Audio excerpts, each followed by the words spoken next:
Masechet Yoma Daf Yudchet, on commence au premier mot Bezrat Hashem. La Gemara avait ramené une braïta qui disait de quelle manière se partageait le Kohen Gadol avec le Kohanim quand le Kohen Gadol voulait se servir des pains du Lechem Apanim, sachant qu'il y avait en tout 12 pains, et ces 12 pains-là, on les changeait tous les Shabbatot, et donc le Kohen Gadol qui voulait s'en servir, combien il avait le droit? Et on avait une marloquette, est-ce qu'il en prenait 4 ou 5 ou toujours 5? Selon les Chachamim 4 ou 5, selon Rabbi toujours 5. La Gemara vient expliquer maintenant la marloquette en question. Umay arba ou chamesh, que veut dire 4 ou 5? La Gemara explique les Rabbanan de Amre Nichnas notel shesh veyotze notel shesh uschar gafat dlatot lo.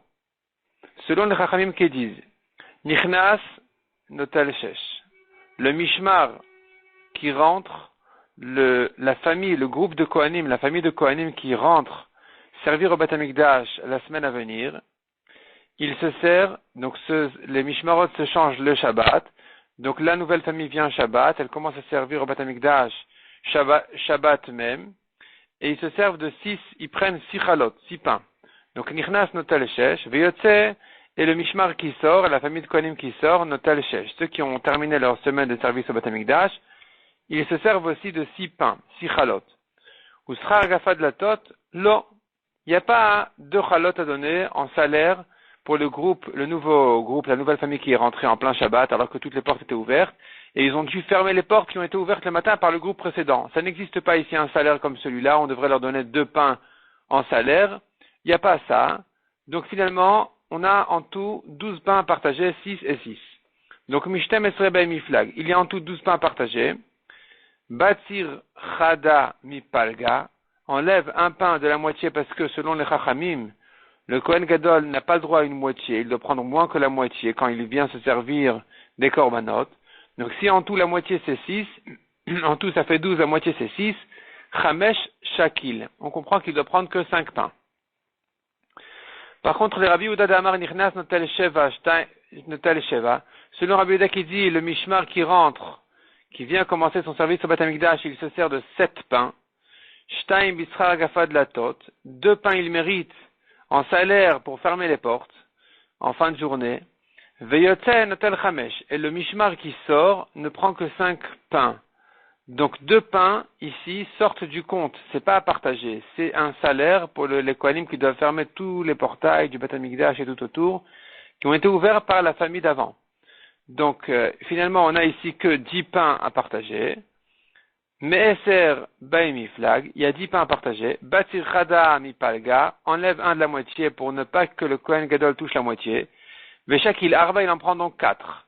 Ça, c'est l'explication des Chachamim qui ont dit 4 ou 5. 4 ou 5, ça veut dire, si on partage 12 pains, il en prendra 5. Et si on partage 10 pains, selon celui qui dit qu'on a que 10 pains à partager, il en prendra 4. Rava Amar, Kula Rabbi. Rava dit non. La braïta tout entière ici, elle va comme Rabbi. Comme Rabbi qui a dit, le Kohen Gadol, il prend toujours la moitié.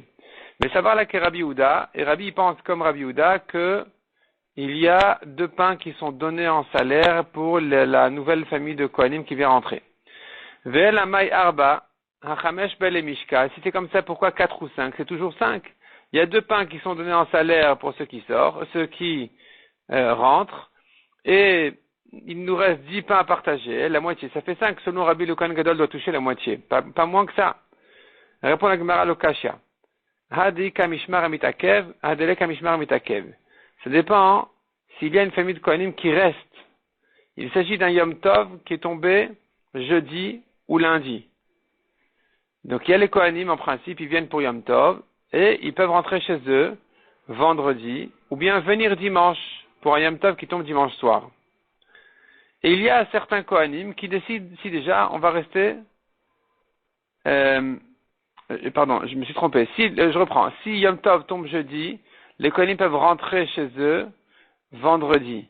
Si Yom Tov tombe dimanche soir, les Kohanim peuvent venir dimanche. Oui, c'est ça. Donc c'est comme ça. Maintenant, les Kohanim qui décident de joindre l'utile et l'agréable, ils veulent ajouter un Shabbat dessus. Donc quand Yom Tov tombe jeudi, ils vont rentrer après Shabbat, dimanche. Quand Yom Tov tombe dimanche soir, lundi, ils viendront avant Shabbat, vendredi ou jeudi. Ces Kohanim, ils méritent du lechem apanim, 2 pains. On les appelle Mishmar Amitakev, la famille de Kohanim qui s'attarde, qui reste. Donc, la Gemara explique comme ça. Adeika Mishmar Amitakev, Adeleka Mishmar Amitakev. Ce que tu demandes si c'est 4 ou 5 pains, ça dépend s'il y a un Mishmar qui reste ou pas.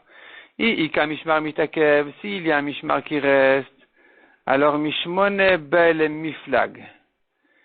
Il y a 2 pains qui sont donnés en salaire pour les Kohanim qui sont rentrés aujourd'hui, qui doivent fermer les portes. Il y a 2 pains qui sont donnés pour le Mishmar Amitakev. Puisqu'il ne reste donc plus que 8 pains, Veshakil Arba, donc le Kohen Gadol, quand il vient partager, il prendra 4, qui est la moitié, parce que selon Rabbi, le Kohen Gadol peut toucher toujours la moitié. Il est qu'à Mishmar Amitakev. Si par contre il n'y a pas de Mishmar Amitakev, c'est pas un Yom Tov d'avant Shabbat où personne n'est resté, mais Serbel et Miflag, il n'y a que 10 pains à partager, parce que 2 sont donnés en salaire pour les nouveaux Kohanim qui viennent, et donc il y a 10 pains à partager, Veshakil Chamesh, le Kohen Gadol prendra donc 5. C'est pour ça qu'on a dit 4 ou 5. Demande la Gemara Yachi, si c'est comme ça que tu veux dire toute cette braïta-là, elle va comme Rabbi. Toute la braïta qu'on a vue dans l'heure précédente, elle va comme Rabbi. Maï Rabbi Omer l'Olam Chamesh. Qu'est-ce que veut dire la braïta par Rabbi dit toujours 5? C'est pas toujours 5, des fois 4, des fois 5. On vient de dire des fois 4, des fois 5. Donc comment est-ce que Rabbi peut dire ici toujours 5? Kashia. La Gemara reste là-dessus en Kashia.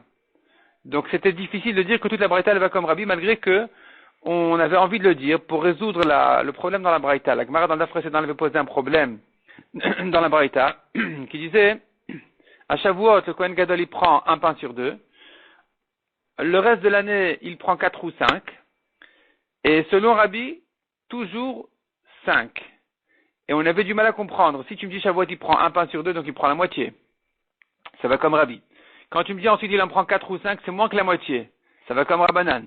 Quand tu termines par Rabbi, il en prend toujours 5, tu reprends Rabbi. Donc finalement, ça commence par Rabbi, ça se termine par Rabbi, au milieu il y a les Chachamim, c'est difficile à comprendre. Et l'Egmara avait proposé une première réponse à ce problème-là dans l'œuf précédent. Ici, l'Egmara est en train de dire, il se peut que toute la braïta elle va comme Rabbi, et 4 ou 5, c'est la moitié. Donc 1 pain sur 2 de Shavuot, c'est la moitié. 4 ou 5, c'est la moitié, ça dépend s'il y a un Mishmar Amitakev ou pas. S'il y en a un, il y a 8 pains à partager, la moitié c'est 4. Sinon, il y en a 10, la moitié ça fera 5. Et la Gemara simplement a du mal à comprendre la fin de la braïta qui conclut en disant Rabbi dit toujours 5. On ne comprend pas ce que Rabbi vient ajouter en disant toujours 5. Donc on vient d'établir Rabbi en disant 4 ou 5. Comment? On vient d'établir la lacha de 4 ou 5 comme Rabbi. Donc comment est-ce que tu peux terminer en disant Rabbi dit toujours 5? La Gemara reste là-dessus en Kashia. Mishnah suivante, on reprend les préparations du Kohen Gadol et l'entraînement du Kohen Gadol pendant les 7 jours d'avant Kippour. Masrul Azkanim Izikne Bedin, on lui a transmis des anciens des Chachamim du Bedin. Et les Chachamim en question, ils lisent devant lui la paracha de la Voda de Kippour. Veomrimlo, et ils lui disent, Ishi Kohen Gadol, mon maître le Kohen Gadol, Krata beficha, lis toi de ta propre bouche, Shema shacharta o shema lalamata. Peut-être que tu as oublié la lacha de Kippour, peut-être que tu ne les as pas apprises.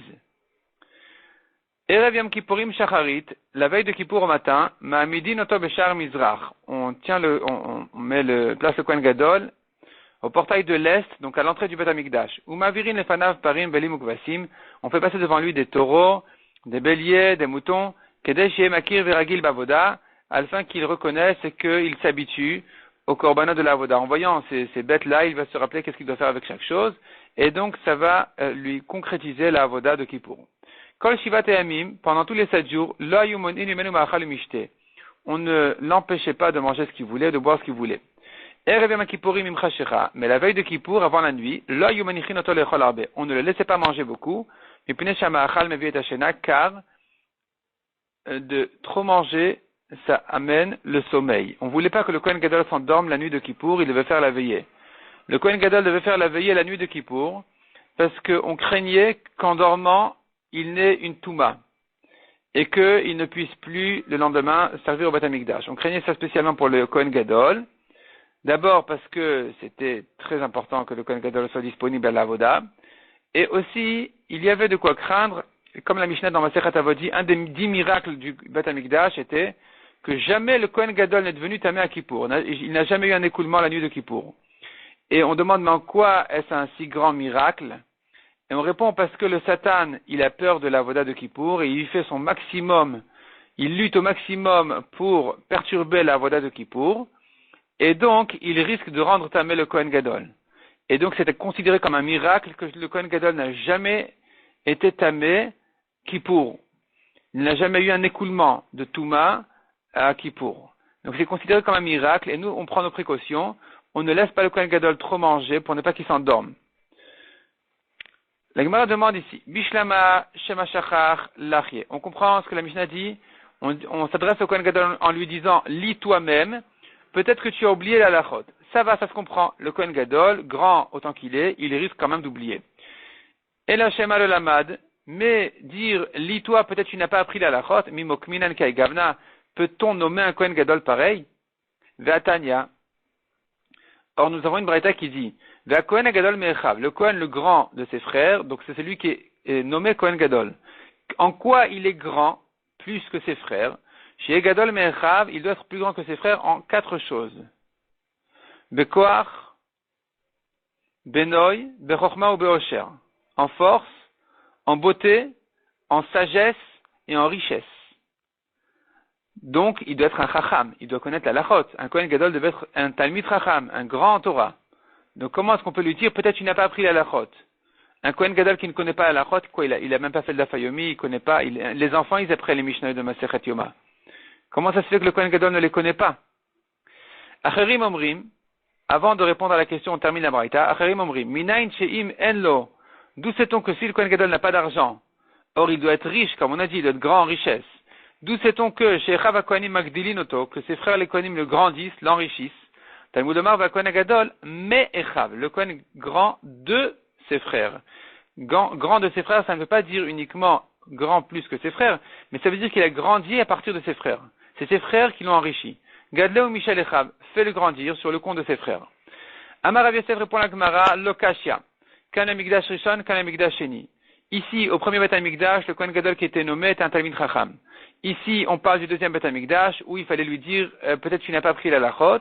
D'Amar Abiyasi Tarkeva de Dinre Ailale Marta Bat Baitos Leanaim Malka. Ravasi a dit, Tarkeva c'est 3 caves. Donc, Tar, ça se lit pas 3, mais c'est Tre Vekav. 2 et encore un cave, ça fait 3 caves. Des Dinre de Dinarim. Ailale Marta Bat Baitos, elle lui a amené Madame Marta Bat Baitos, Leanaim Malka, Ayanaï le roi, Al de Ukmel Yoshua ben Gamla, Bechane Ravreve, pour qu'il nomme Yoshua ben Gamla son mari, Kohen Gadol. Donc ça s'achetait avec de l'argent, et des fois le Kohen Gadol n'était pas du tout à la hauteur, et donc il fallait lui dire, peut-être tu ne connais pas la lachot de Kippour, lis-les toi-même pour que tu saches quoi faire.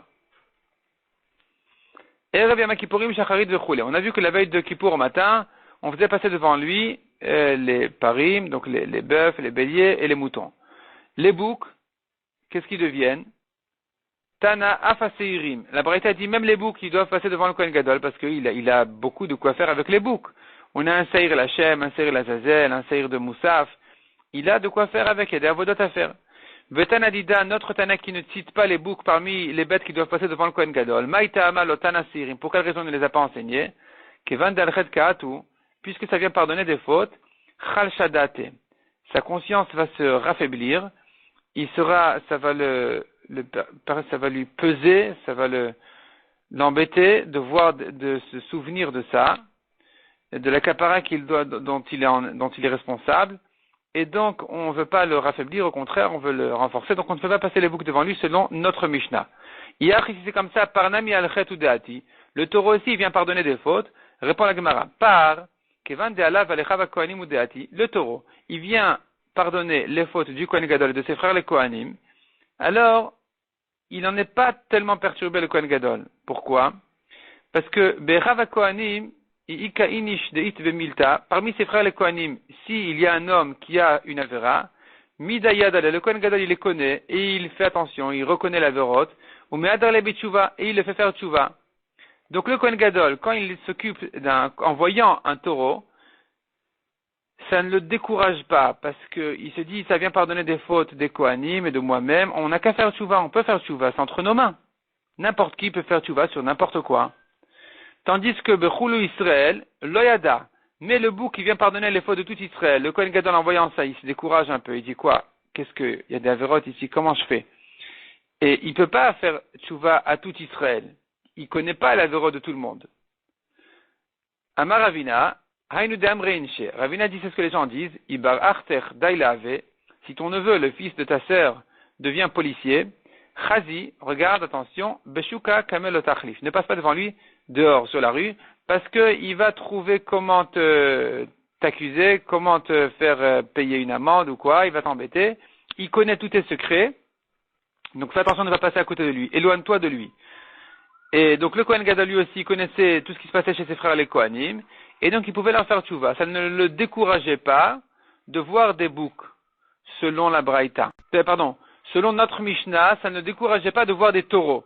Parce que le taureau, ça vient pardonner la vera des Kohanim, et ils se disaient, bon, ça va, on peut faire tchouva.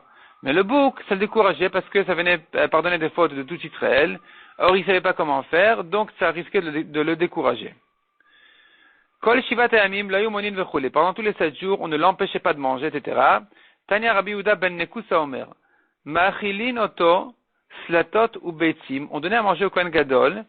Slatot, c'est des farines propres, ou betzim, et des œufs, kedele masmeso. Pour le faire digérer rapidement, pour le vider de tout ce qu'il y a à digérer, de manière à ce qu'il ne soit pas perturbé pendant Kippour par des dérangements de digestion. Amroulo, on lui a dit à Rabbi Yehuda ben Ekosa, impossible de donner à Kohen Gadol à manger des choses pareilles avant Kippour, kol sheken, shatam eviol idei chimum, ça va le chauffer et il risque d'en arriver à une touma. Tanya sumchus omer, amar mishum Rabbi Meir, en ma'achilin oto lo abi, ve'amrila lo ababi. On ne donne pas à manger au Kohen Gadol, ni abi, ni ababi. La Gemara va expliquer ce que c'est. V'yesh omrim, aflo, yain, lavan, ni même du vin blanc.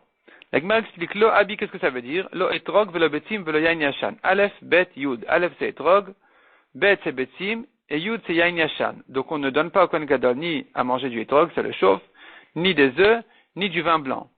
Ve'amrila, lo ababi. Il y en a qui disent lo ababi, c'est-à-dire le etrog velo betim, velo basar shamen, velo yain yashan. Le yain yashan, c'est du vin ancien. Donc je reprends. Le etrog, ni un etrog, velo betim, ni des œufs, velo basar shamen, ni de la viande grasse, velo yain yashan, ni du vin. Il y a yain chadash qui est le jus de raisin, yain yashan, c'est du vin. Ve'yesh omrim, af lo yain lavan, il y en a qui disent même pas du vin blanc, mipnei shayain lavan meviet adam lidet touma, car le vin blanc amène l'homme à la touma. Tanoura Banan, Zav, celui qui a un écoulement impur. Donc ici, il faut distinguer entre Zav et Keri, qui sont 2 écoulements impurs. Zav, c'est un peu une maladie.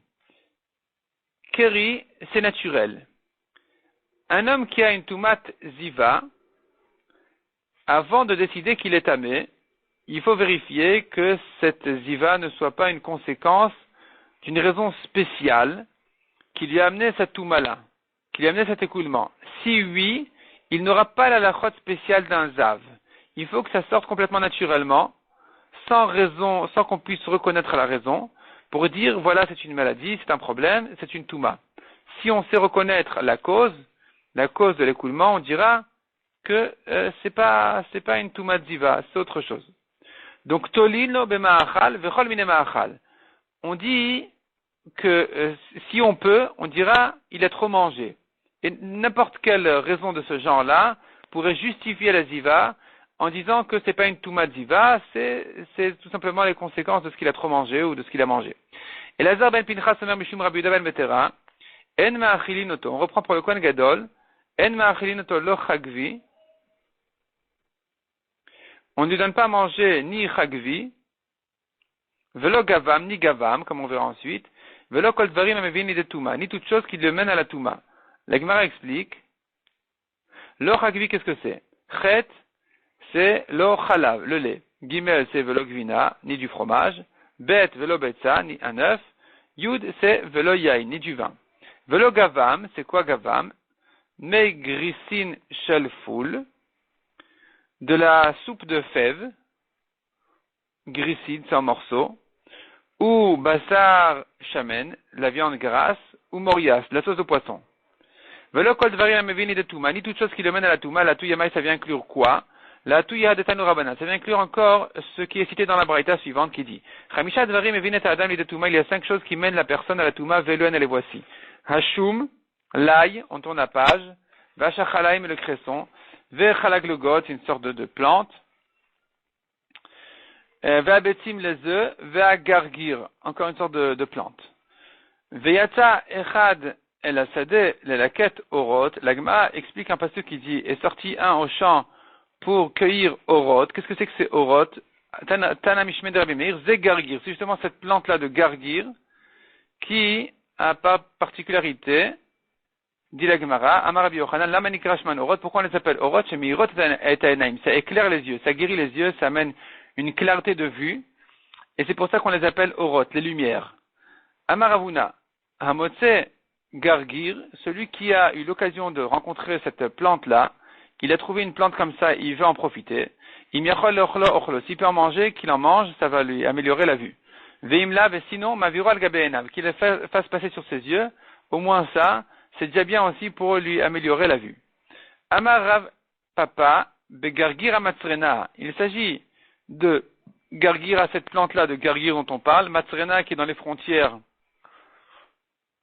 qui pousse dans les frontières, donc il n'y a pas une autre plante à côté qui raffaiblisse la force de cette plante-là de gargir. C'est là on dit qu'elle a par particularité de corriger la vue, les yeux de l'homme.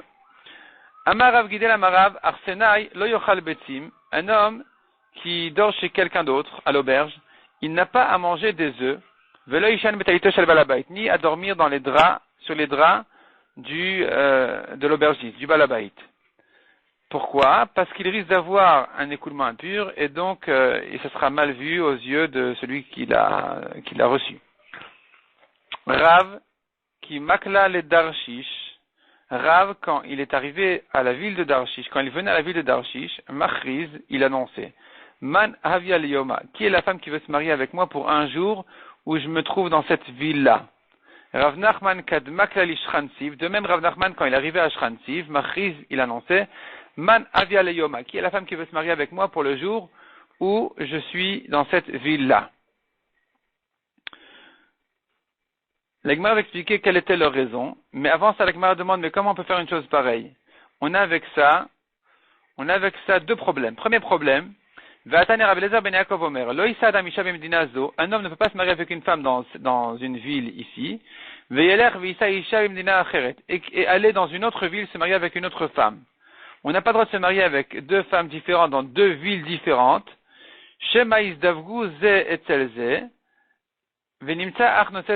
On craint que son fils de sa première femme de la première ville, donc il est marié en Amérique, il vient ensuite en Israël se marier avec une autre femme. Après le divorce, avant le divorce, peu importe. Donc du temps, on pouvait se marier avec deux femmes en même temps, sinon c'est après le divorce. Il n'a pas le droit de faire ça, pourquoi? On craint que son fils d'Amérique, il va retrouver sa fille d'Israël, ils vont se plaire bien sûr, sans savoir qu'ils sont un frère et une sœur, ils vont se marier.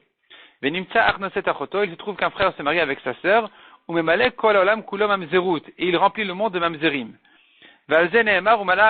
Sur ça, la Torah dit, la terre va se remplir de rapports interdits. Donc on n'a pas le droit de se marier avec une femme à l'étranger. Comment est-ce que ces chachamim là pouvaient se retrouver dans d'autres villes, loin de chez eux, et se marier là-bas, alors qu'ils risquent d'avoir des enfants là-bas qui ne vont pas reconnaître leur frère? Répond la Gemara Amri, on dit Rabbanan Kalaitleo. Les chachamim, ils sont connus partout, donc c'est pas possible que son frère, son fils ne reconnaisse pas sa fille. Ils vont très rapidement savoir, ah, tu es le fils de Rav, tu es la fille de Rav, tu es le fils de Rav Nachman, la fille de Rav Nachman, et donc il n'y aura pas ce problème-là. On se connaît, les gens vont se connaître. Ve'amar Rava, demande à Gmar, mais pourtant Rava a dit, on a un deuxième problème avec ça. Ces chachamim là venaient dans une ville, et ils voulaient se marier comme ça, instantané. On ne peut pas se marier comme ça instantanément. Pourtant, Rava a dit, une femme qui a été demandée au mariage et elle a été d'accord de se marier, elle doit compter 7 jours de propreté pour se purifier. On craint que, quand elle s'est mise d'accord à se marier, elle ait eu ce qu'on appelle un dam chimoud, un sang d'envie qui est venu à cause de son envie de mariage, et donc elle est tméa, et pour se purifier à son mari, elle doit attendre 16 jours. Donc comment est-ce qu'il pouvait venir et arriver à la ville et se marier comme ça instantanément? Répond la Gemara, Rabbanan odue avu mod uleu mikodam Donc, Odu Avu Moduleu, il leur annonçait d'avance. Mekadem Avu Mekadme ou Meshad Reshlucha. Avant de venir déjà, 7 jours avant de venir, ils envoyaient un envoyé qui allait raconter dans la ville que ce Chacham Rav ou Rav Nachman allait arriver dans 10 jours. Entre-temps, il y avait une femme qui a été choisie, qui voulait se marier pour lui-même pour ce court temps où Rav était de séjour ici. Et donc, entre-temps, elle avait le temps de se purifier. Viba Itema, si tu veux, je te dis, c'était pas fait comme ça en avance, c'était fait même instantanément. C'est vrai qu'il ne pouvait pas vraiment, il pouvait se marier avec elle, mais sans aller plus loin que ça. Et c'était suffisant pour ses chachamim. Pourquoi? Donc, simplement, il pouvait s'isoler avec ces femmes-là, en tant que mari et femme, avec un mariage cachère, malgré que ces femmes-là étaient encore interdites à eux le jour même. Et la raison pour laquelle il voulait faire ça, c'est parce que les filles Sheno Dome Mishesh Lopat Besalo ne ressemblent pas à quelqu'un qui a du pain dans son panier, les Mishesh Lopat Besalo, à quelqu'un qui n'a pas de pain dans son panier. Quelqu'un qui a du pain dans son panier, il a moins faim que quelqu'un qui n'en a pas. Quelqu'un qui a faim, qui n'a pas mangé, et qui n'a même pas de quoi manger, il ressent plus fort sa faim que quelqu'un qui a de quoi manger, même si il n'a pas mangé. Donc ces Chachamim-là, en réalité, ils se retrouvaient dans une ville à l'étranger, loin de chez eux. Ils ne voulaient pas être perturbés par de mauvaises pensées. Ils voulaient se marier. Le mariage calme leurs pensées parce que ils ont une femme qui leur est permise. C'est vrai qu'aujourd'hui elle est interdite parce qu'elle doit attendre 7 jours, comme on a dit. C'était fait trop rapide, trop instantanément. Mais c'est suffisant pour le calmer, comme quelqu'un qui a du pain dans son panier. Lui aussi, il a une femme qui dans quelques jours lui sera permise. Donc c'est suffisant pour calmer ses pensées, pour calmer ses mauvaises pensées. Donc c'est pour ça que les Chachamim, quand ils venaient séjourner même un jour ou même un peu de temps dans une autre ville, ils étaient tellement propres, les Chachamim, ils avaient une pensée tellement pure et propre que chaque petit dérangement les perturbait. Chaque petit dérangement de pensée remettait en question leur niveau, leur dimension incroyable. Et donc, ils se protégeaient en se mariant même pour un jour. Mishnah suivante. Mesaru zikne bedin et zikne keuna. Les anciens du bedin ont transmis le Kohen Gadol aux anciens de la keuna. Ve'elu l'aliat betavtinas. Et donc, les anciens de la keuna le montaient à l'étage, l'aliat, selon le mot aliat du bar, à l'étage betavtinas de la maison d'Avtinas. Dans le Bet Amikdash, il y avait une pièce qui s'appelait aliat betavtinas. Là-bas, on préparait l'Ektoret. Et donc, le Kohen Gadol devait arriver là-bas pour qu'on lui apprenne à faire l'Ektoret de Kippour. Veishbi'u, venifteru, valchulaim. On l'a fait jurer, et nifteru, ils se sont écartés, ils sont sortis, valchulaim, ils sont partis. Ve'amrulo, comment ils l'ont fait jurer? Alors, les anciens, justement, ils disaient comme ça. Ishi Kohen Gadol, mon maître le Kohen Gadol, anu shluchei bedin, nous sommes les envoyés du bedin. Ve'ata shluchenu shliach bedin, et toi, Kohen Gadol, tu es notre envoyé à nous, et l'envoyé du bedin. Mashbi'in, anu alecha, nous te faisons jurer, Bemi Sheshiken Shmo Babayit Hazeh, au nom de celui qui a résidé son grand nom dans cette maison, Shelo Teshane Davar, que tu ne fasses aucun changement, Mikol Mashamarnulach, de tout ce que nous t'avons enseigné sur la Voda de Kippour. Hu Poresh Uboche, lui le Kohen Gadol s'en allait en pleurant, Ven Porshin Ubochin, et eux s'en allaient aussi en pleurant. Donc l'explication de cette histoire-là, de cette chose-là, c'est parce que on craignait que le Kohen Gadol ne soit tzduki. Les tzduki ne croyaient pas en la Torah des Chachamim, et donc eux, ils prenaient les psukim à la lettre et ils faisaient beaucoup d'erreurs et beaucoup de bêtises. Et donc le Bedin, en envoyant un Kohen Gadol avant Kippour, il craignait que ce Kohen Gadol était tzduki, et qu'il avait peur de le montrer. Et c'est une chose que personne ne peut savoir, parce que ce qu'il allait faire dans sa avoda d'Ektoret à l'intérieur du Kodesh et du Kodesh HaKodashim, personne ne verra. Donc il fallait le faire jurer de faire l'Ektoret correctement, selon la lacha des Chachamim, pour ne pas qu'il vienne faire ses inventions à lui, en tant que tzduki. Il fallait le faire jurer. Maintenant, le Kohen Gadol, quand il jurait, il s'en allait en pleurant, parce qu'il était soupçonné d'être tzduki. Et eux aussi s'en allaient en pleurant, parce qu'ils ont dû le soupçonner qu'il est un tzduki. Imaginez-vous le Kohen Gadol comme un Chafetz Chaim, et les envoyés du Bedin, bon, ils sont pas à la hauteur du Chafetz Chaim, ils le font jurer qu'il ne soit pas tzduki. Donc c'est une scène très très mal vécue. La Mishnah continue. et décrit maintenant la suite, donc la soirée de Kippour. On arrive à la soirée de Kippour, on a terminé les 7 jours, on a terminé toutes les préparations, tous les entraînements, on a appris déjà ce qu'il doit manger, ce qu'il ne doit pas manger. Arrive maintenant la soirée de Kippour. Il faut faire attention, donc, comme on a vu, que le Kohen Gadol ne dorme pas, ne s'endorme pas pendant la nuit de Kippour. Imaya Chacham Doresh. Donc, si le Kohen Gadol était un Chacham, il enseignait des halachot, il faisait un grand pilpoul pour ne pas s'endormir la nuit de Kippour. On veut Imlav, s'il n'était pas Chacham, Talmidei Chachamim Doroshim Lefanav. Si d'autres Talmidei Chachamim faisaient enseigner des halachot devant lui, il faisait des drachot devant lui pour le maintenir réveillé. Ve'im Ragil Likrot Koré. S'il avait l'habitude de lire des psukim, eh bien, on lui donnait à lire des psukim. Ve'im Lav. Et sinon, Korin Lefanav, on lisait devant lui. On lisait devant lui des livres pour le maintenir réveillé. Ve'bema Korin Lefanav. Quels étaient les livres qu'il fallait lire devant lui? Be'Iyov ou Be'Ezra ou Divrei Hayamim. Donc ce sont des livres d'Ektuvim, comme Iyov, comme Ezra et Divrei Hayamim, et il y a là-bas du suspense intéressant, et ça le maintient réveillé la nuit de Kippour. Zecharia ben Kvutal Omer, Pe'amim Harbe Kariti Lefanav Bedaniel. Zecharia ben Kvutal témoigne sur lui-même que Pe'amim Harbe de nombreuses fois, Kariti Lefanav, j'ai lu devant le Kohen Gadol, Bedaniel dans le livre de Daniel pour le maintenir réveillé la nuit de Kippour.